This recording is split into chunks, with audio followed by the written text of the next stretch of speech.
લોકસભાની તમામ બેઠક પરથી ભાજપને હરાવવું એ જ અમારો મકસદ. મોરબીમાં કરણી સેનાની અધ્યક્ષતામાં ક્ષત્રિય સમાજનું સંમેલન મળ્યું. ક્ષત્રિયો યુવાનોને ખાસ અપીલ, ક્ષત્રિય અગ્રણીઓ નજરકેદ થાય તો ભાજપની સભામાં વિરોધ ચાલુ રાખજો. રાજકોટ લોકસભા બેઠકના ભાજપના ઉમેદવાર પરસોત્તમ રૂપાલાની રોટી બેટીની કરેલી ટિપ્પણીને લઈ ક્ષત્રિય સમાજમાં તેનો ખૂબ જ વિરોધ થયો છે, જેમાં હવે અસરકારક ભૂમિકા ઊભી કરવાનો નિર્ણય લેવાયો છે.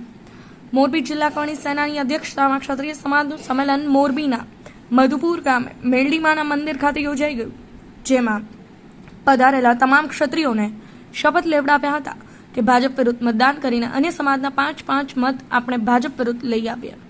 આ આગેવાનો દ્વારા જાહેર થયું હતું કે સંકલન સમિતિના આદેશ અનુસાર જે સૂચના મળે તે રીતે કાયદાકીય લડાઈ આપવામાં આવશે. કરણી સેનાના અધ્યક્ષ જયદેવસિંહ જાડેજાએ જણાવ્યું હતું કે હવે અસ્મિતાનો સવાલ હોય, તમામ 26 બેઠક પર ભાજપને હરાવવું એ જ અમારો મકસદ છે. અમારો મત એ જ અમારું શસ્ત્ર છે. વધુમાં તેઓએ યુવાનોને અપીલ કરી હતી કે જો અગ્રણીઓને નજરકેદ કરવામાં આવે તો ભાજપની જ્યાં કંઈ મીટિંગ હોય કે સભા હોય ત્યાં કાળા વાવટા લઈને કાયદામાં રહીને વિરોધ યથાવત રાખવામાં આવશે.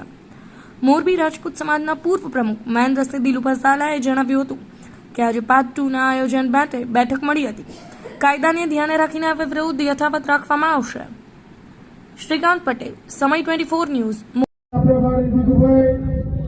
હરેક તાલુકામાંથી પધારેલા કરણી સેનાના પ્રમુખો અને કાર્યકરો, ક્ષત્રિય સમાજના ભાઈઓ, આંદોલન ચાલી રહ્યું છે.